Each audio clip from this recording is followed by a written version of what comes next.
الٹے ہاتھ سے کھانا پینا لینا دینا شیطان کا طریقہ ہے۔ تم میں سے ہر ایک سیدھے ہاتھ سے کھائے اور سیدھے ہاتھ سے پیے اور سیدھے ہاتھ سے لے اور سیدھے ہاتھ سے دے، کیونکہ شیطان الٹے ہاتھ سے کھاتا اور الٹے ہاتھ سے پیتا اور الٹے ہاتھ سے دیتا اور الٹے ہاتھ سے لیتا ہے۔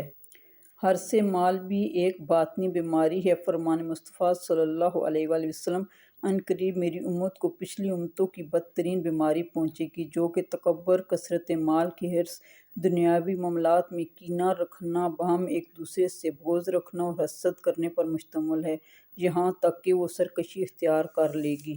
رشد و ہدایت کے چراغ: فرمان مصطفیٰ صلی اللہ علیہ وآلہ وسلم: اللہ تعالیٰ کے محبوب ترین بندے وہ ہیں جو متقی، پرہیزگار اور ایسے گمنام ہیں کہ جب لوگوں میں موجود نہ ہوں تو انہیں تلاش نہ کیا جائے، اور اگر موجود ہوں تو پہچانا نہ جائے۔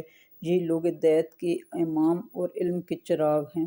فتنہ و فسیقیت: محمد مصطفیٰ صلی اللہ علیہ وآلہ وسلم نے فرمایا: اللہ تعالیٰ کے کچھ خاص بندے ایسے ہیں جنہیں وہ اپنی رحمت سے رزق عطا فرماتا ہے، زندگی میں حفظ و امان اور بعد وصال جنت عطا فرماتا ہے۔ یہ وہ لوگ ہیں جن پر فتنے رات کی تاریکی کی طرح چھا جاتے ہیں، لیکن وہ ان سے عافیت میں رہتے ہیں۔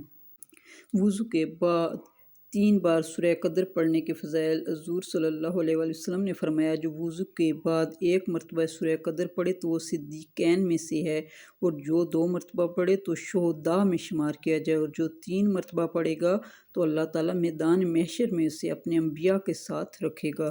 دعا سے بلاؤں کا ٹلنا: رسول اللہ صلی اللہ علیہ وآلہ وسلم نے فرمایا: دعا نفع پہنچاتی ہے اور ان بلاؤں کو ٹالتی ہے جو نازل ہو چکی ہیں، اور ان بلاؤں کو بھی جو ابھی نازل نہیں ہوئی، اس لیے تم لوگ دعاؤں کا اہتمام کیا کرو۔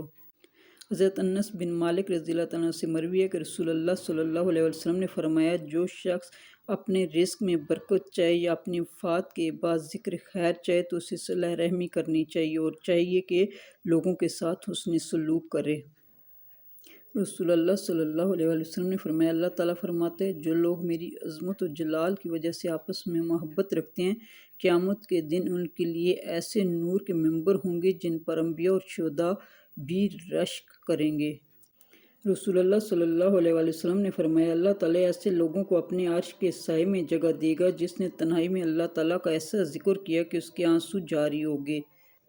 نبی کریم صلی اللہ علیہ وآلہ وسلم نے فرمایا: جب تم میں سے کوئی شخص جمائی لے تو اس کو اپنا ہاتھ منہ پر رکھ لینا چاہیے، کیونکہ کھلے منہ میں شیطان داخل ہو جاتا ہے۔ نماز اشراق پڑھنا: رسول اللہ صلی اللہ علیہ وآلہ وسلم نے فرمایا: جو شخص نماز فجر باجماعت ادا کرے، پھر اپنی جگہ پر بیٹھ کر اللہ تعالیٰ کا ذکر کرتا رہے یہاں تک کہ سورج طلوع ہو جائے، پھر 2 رکعت اشراق کی نماز پڑھے تو اس کے لیے ایک مکمل حج اور عمرے کا ثواب ہوگا۔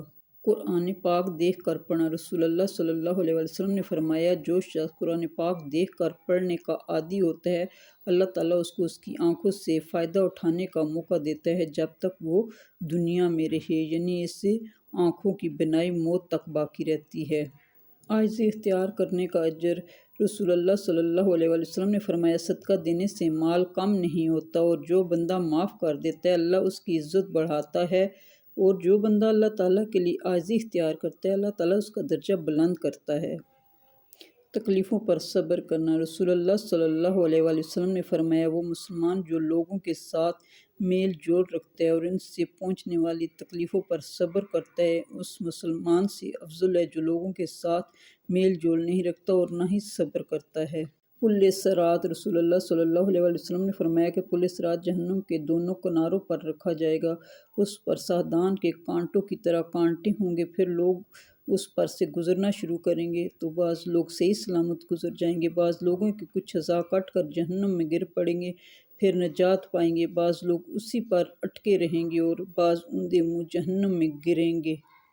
وہ دعا جو کبھی رد نہیں ہوتی: رسول اللہ صلی اللہ علیہ وآلہ وسلم کا فرمان ہے: مچھلی والے حضرت یونس علیہ السلام نے مچھلی کے پیٹ میں یہ دعا کی تھی: لا الہ الا انت سبحانک انی کنت من الظالمین، تیرے سوا کوئی عبادت کے لائق نہیں ہے، یقیناً میں ہی ظالم ہوں۔ کوئی شخص جب بھی کسی چیز کے بارے میں یہ دعا کرتا ہے تو اللہ تعالیٰ اس کی دعا کو ضرور قبول فرماتے ہیں۔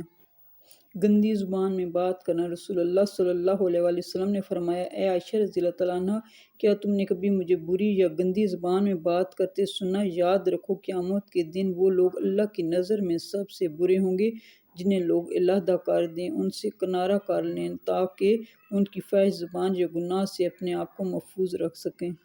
استغفار کی پابندی پر انعامات۔ رسول اللہ صلی اللہ علیہ وسلم نے فرمایا، جو شخص استغفار کا اہتمام کرے گا تو اللہ تعالیٰ اس کے لیے ہر تنگی سے نکلنے کا راستہ بنا دے گا اور ہر غم سے خلاصی اور چھٹکارا دے گا، اور ایسی جگہ سے رزق عطا فرمائے گا جہاں سے گمان بھی نہ ہوگا۔ نام محمد کے فضائل۔ ایک حدیث میں حضور اکرم صلی اللہ علیہ وسلم فرماتے ہیں، جو میری محبت کی وجہ سے اپنے لڑکے کا نام محمد یا احمد رکھے گا اور اللہ تعالیٰ باپ اور بیٹے دونوں کو بخشے گا۔ رسول اللہ صلی اللہ علیہ وسلم نے فرمایا، حسن سلوک کی سب سے زیادہ حقدار تمہاری ماں ہے۔ حضور صلی اللہ علیہ وسلم کو معجزہ۔ حضرت ام سلمہ رضی اللہ تعالیٰ عنہ فرماتی ہے، جس دن آپ صلی اللہ علیہ وسلم اس دنیا سے پردہ فرمایا، اس دن میں نے آپ صلی اللہ علیہ وسلم کے سینہ مبارک پر ہاتھ رکھا تھا۔ اس کے بعد ایک زمانہ گزر گیا، میں اس ہاتھ سے کھاتی رہی اور دھوتی رہی، لیکن میرے ہاتھ سے مشک کی خوشبو ختم نہیں ہوئی۔ سبحان اللہ۔ رسول اللہ صلی اللہ علیہ وسلم نے فرمایا، ایمان کی 70 سے کچھ زائد شاخیں ہیں، ان میں سے سب سے افضل یہ کہنا ہے کہ اللہ کے سوا کوئی معبود برحق نہیں، اور سب سے ادنا یہ ہے کہ راستے سے تکلیف دہ چیز کو ہٹا دینا، اور حیا بھی ایمان کی ایک شاخ ہے۔ مال کیسے کمایا؟ عبداللہ بن مسعود رضی اللہ عنہ سے روایت ہے کہ نبی کریم صلی اللہ علیہ وسلم نے فرمایا، قیامت کے دن مال کے بارے میں سوال ہوگا کہ اسے کہاں سے کمایا اور کس چیز میں خرچ کیا۔ رشتہ داری نبھاتے ہیں۔ نبی کریم صلی اللہ علیہ وسلم نے ارشاد فرمایا، سب سے جلدی جس چیز کا ثواب پہنچتا ہے وہ نیکی کرنا اور رشتہ داری نبھانا ہے، اور سب سے جلدی جن کا عذاب آتا ہے وہ بغاوت اور رشتہ داری توڑنا ہے۔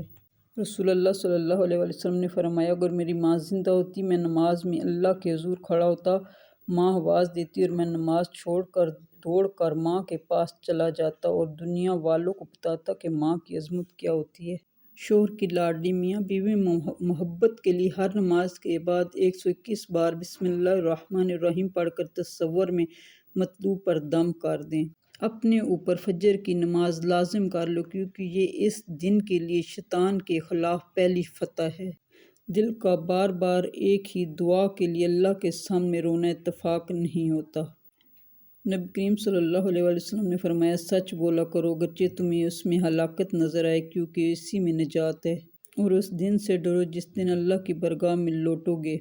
غربت سے نجات۔ اگر گھر میں بیماری اور غربت نداری نے بسیرا کر لیا ہو تو بلا ناغہ 7 روز تک ہر نماز کے بعد یا رزاق ہو، یا رحمان ہو، یا رحیم، یا سلام ہو 112 بار پڑھ کر دعا کیجیے، انشاءاللہ تعالیٰ بیماری، تنگ دستی و ناداری سے نجات حاصل ہوگی۔